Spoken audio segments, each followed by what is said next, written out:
देखिए white sauce pasta कितना creamy और सॉसी बना है। नमस्कार दोस्तों, चैनल कुकिंग विद एकता में आपका बहुत बहुत स्वागत है। आज मैं आपके साथ शेयर करूंगी वाइट सॉस पास्ता बनाने की सीक्रेट टिप्स और ट्रिक्स। रेसिपी को लाइक, शेयर और कमेंट ज़रूर कर दें और चैनल को सब्सक्राइब कर दें। साथ ही बेल आइकन का बटन भी दबा दें जिससे कि आने वाली हर एक नई वीडियो का नोटिफिकेशन आपको मिलता रहे। तो आइए देर किस बात की, ये शुरू करते हैं। बनाते हैं क्रीमी वाइट सॉस पास्ता। सबसे पहले हम पास्ता उबाल लेंगे।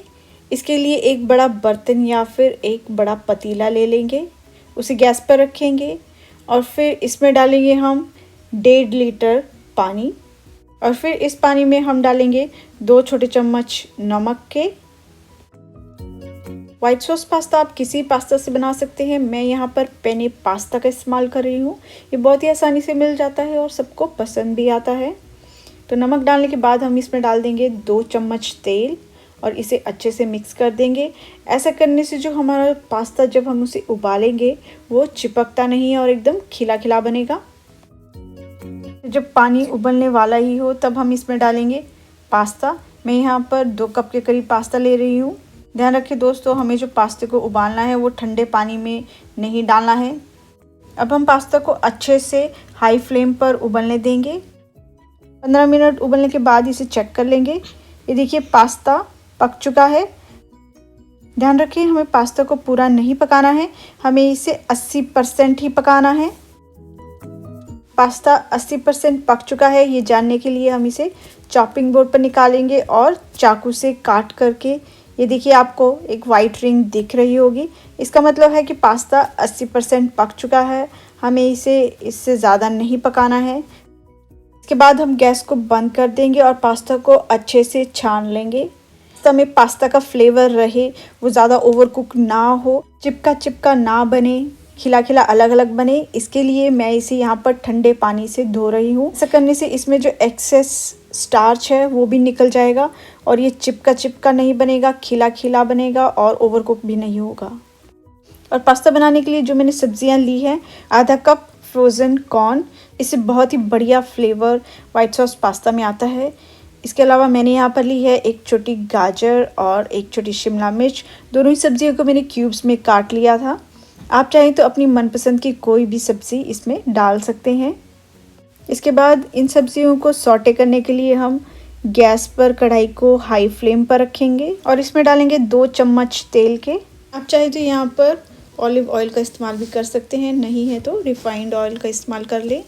तेल को गर्म होने देंगे। इसके बाद मैंने 7 से 8 लहसुन की कलियों को छोटा छोटा बारीक काट लिया था, इसे हम सॉटे कर लेंगे। ध्यान रखिए दोस्तों, हमें इसे तब तक सॉटे करना है जब तक कि इसका कच्चापन ख़त्म नहीं हो जाता। हमें लहसुन को ब्राउन नहीं करना है, सिर्फ हल्का सॉटे करना है। इसे वाइट सॉस पास्ता में जो है टेस्ट भी आएगा। लहसुन को हमने 1 मिनट तक सॉटे कर लिया है। अब हम इसमें डालेंगे सब्जियों को। यहाँ पर फ्रोज़न कॉर्न का इस्तेमाल किया है, जिसे मैंने पानी में 5 से 6 मिनट के लिए भिगो करके रखा था और बाद में उसका सारा पानी निकाल लिया था। आप चाहें तो सब्जियां अपनी मनपसंद की इसमें कोई और भी ऐड कर सकते हैं। हम इन सब्जियों को 1 से 2 मिनट के लिए हाई फ्लेम पर सॉटे कर लेंगे। ध्यान रखिए हमें इन्हें पूरा नहीं पकाना है, हमें इन्हें हल्का सॉफ्ट करना है, यानी कि 50% तक ही पकाना है। ऐसा करने से इन सब्जियों में जो एक क्रंच है, जो शाइन है, वो बनी रहती है और इनका टेस्ट भी बहुत ही बढ़िया आता है। सब्जियों को हमने 1 से 2 मिनट हाई फ्लेम पर सॉटे कर लिया है। अब हम इसे प्लेट में निकाल लेंगे। अभी के लिए इन्हें साइड पर रख देंगे और वाइट सॉस बनाना शुरू करेंगे। वाइट सॉस बनाने के लिए मैंने यहाँ पर ली है सेम वही कढ़ाई। इसे हम गैस पर लो फ्लेम पर रखेंगे और इसमें डालेंगे 2 बड़े चम्मच बटर के। बटर को मेल्ट होने देंगे। बहुत ज़रूरी बात, हमें बटर को ब्राउन नहीं करना है, इसे जलाना नहीं है। बटर को हल्का सा मेल्ट करना है, इसी से जो सॉस में है वो क्रीमी टेस्ट आएगा। फिर हम इसमें डालेंगे 2 चम्मच मैदा। इसके बाद हम इसे अच्छे से मिक्स कर लेंगे। बढ़िया क्रीमी पास्ता बनाने की टिप यही है कि जो बटर और मैदा है उसे हमें ब्राउन नहीं करना है, हमें इसे जलाना नहीं है।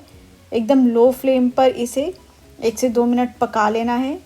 हमें इसे तब तक पकाना है जब तक कि इससे बटर की खुशबू आना शुरू हो जाए। और जब पता ना चले कि मैदा कितना पका है, ये कहीं कच्चा तो नहीं, ये जानने के लिए हम ये देखिए, जब इस तरह से मैदे में झाग बनना लगे हमें इसे इतना ही पकाना है। और जैसे कि आप देख सकते हैं ये ब्राउन नहीं हुआ है। हम इसमें डालेंगे दूध। मैंने यहाँ पर आधा लीटर के करीब दूध लिया है। इस दूध को हम थोड़ा थोड़ा करके इसमें डालेंगे और मिक्स करते जाएंगे। और इसे अच्छे से मिक्स करने के लिए हमें चाहिए होगा विस्क। तो इस तरह से हम थोड़ा थोड़ा दूध डालते जाएंगे और विस्क से लगातार कंटिन्यूसली उसे हिलाते हुए मिक्स करते जाएंगे। जैसे कि आप देख सकते हैं मैंने इसे तब तक विस्क किया है जब तक कि मैदा और जो दूध है वो अच्छे से मिक्स नहीं हो जाता। इसी तरह से हम थोड़ा और दूध डाल देंगे। सॉस को क्रीमी और स्मूथ बनाने की टिप यही है कि जैसे जैसे हम इसमें दूध डालेंगे वैसे वैसे हमें कंटिन्यूसली विस्क से उसे हिलाते हुए मिक्स करते जाना है। ऐसा करने से आपका जो सॉस है वो बहुत ही क्रीमी और स्मूथ बनेगा।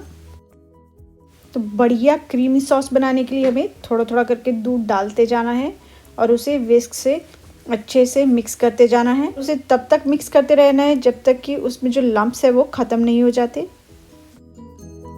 लास्ट में जब बिल्कुल भी कोई भी लम्प्स नहीं बचेंगे तब हम इसमें बचा हुआ सारा दूध एक साथ डाल करके विस्क से गोल गोल घुमाते हुए अच्छे से मिक्स कर लेंगे। मैंने यहाँ पर ली है एक मोज़रेला चीज़ स्लाइस। चीज़ स्लाइस की जगह पर आप चीज़ का क्यूब भी ले सकते हैं। ऑथेंटिक वाइट सॉस पास्ता बनाने के लिए पार्मेज़न चीज़ का इस्तेमाल किया जाता है। अगर आपके पास वो है तो उसे ज़रूर डालें, नहीं तो मोज़रेला चीज़ का स्लाइस या क्यूब डाल सकते हैं। इसे इस तरह से मैंने छोटा छोटा तोड़ दिया है। तोड़ने के बाद हम इसे इस सॉस में डाल देंगे। फिर हम इसे विस्क से गोल गोल घुमाते हुए अच्छे से मिक्स कर लेंगे। इसे हमें लगभग 1 मिनट तक मीडियम लो फ्लेम पर पका लेना है जब तक कि चीज़ मेल्ट नहीं हो जाती। चीज़ जैसे जैसे मेल्ट होती जाएगी हमारा जो सॉस है वो और भी क्रीमी और चीज़ी होता जाएगा और स्मूथ आपको दिखेगा। ये देखिए चीज़ किस तरह से पिघलना शुरू हो गई है और सॉस की भी थिकनेस जो है वो बढ़ना शुरू हो गई है। इस स्टेप को करना बहुत ही ज़रूरी है। इससे जो सॉस जो है बहुत ही बढ़िया क्रीमी और चीज़ी बनती है और उसकी जो कंसिस्टेंसी होती है वो परफेक्ट बनती है। और वाइट सॉस पास्ता जो है बहुत ही डिलीशियस बनता है। आप एक बार बनाएंगे और फिर बार बार बनाएंगे इसे। ये देखिए 1 मिनट के बाद चीज़ कितने अच्छे से मेल्ट हो चुकी है। सॉस में इस तरह से मिक्स हो चुकी है कि आप बता नहीं सकते कि हमने इसमें चीज़ डाली थी। यह सिल्की स्मूथ वाइट सॉस बनकर के तैयार है। अब हम इसमें डालेंगे 1 छोटी चम्मच क्रश्ड काली मिर्च ब्लैक पेपर। साथ ही डाल देंगे 1 छोटी चम्मच चिली फ्लेक्स और साथ ही डाल देंगे थोड़ा सा नमक या फिर नमक स्वाद अनुसार। ध्यान रखिए चीज़ में भी नमक होता है इसलिए हमें ज़्यादा नमक नहीं डालना है। और लास्ट में हम इसमें डालेंगे 1 छोटा चम्मच इटालियन हर्ब्स का, जिसमें ऑरिगेनो पार्सले थाइम होता है। इसे हर्ब्स जो हमने इस सॉस में डाले हैं उसकी क्वांटिटी को कम या ज़्यादा आप अपने टेस्ट के हिसाब से एडजस्ट कर लें। फिर हम इसे अच्छे से मिक्स कर लेंगे। ये देखिए कितनी बढ़िया क्रीमी सिल्की वाइट सॉस बनी है। एकदम 100% परफेक्ट रेस्टोरेंट स्टाइल बनाने की सीक्रेट टिप यही है कि इसमें आधा चम्मच क्रीम का डाल देंगे, जिससे कि ये रेस्टोरेंट की तरह क्रीमी और क्रीम का जो इसमें हल्का सा टेस्ट आएगा ना, उससे ये बहुत ही टेस्टी बनती है। फिर हम इसमें डालेंगे सब्जी और पास्ता, दोनों को अच्छे से मिक्स कर देंगे। बढ़िया क्रीमी वाइट सॉस पास्ता बन करके तैयार है। इसे प्लेट में निकाल लेंगे और ऊपर से इसमें डालेंगे थोड़ा सा ग्रेट किया हुआ चीज़। वीडियो के नीचे दिए गए हुए लाइक बटन को ज़रूर क्लिक कर दें और साथ ही इसे ज़्यादा से ज़्यादा लोगों के साथ शेयर करें। इस तरह से यमी रेसिपीज़ के लिए चैनल को सब्सक्राइब ज़रूर कर दें, साथ ही बेल आइकन का बटन भी दबा दें। अपना कीमती समय देने के लिए बहुत बहुत धन्यवाद। Thanks for watching.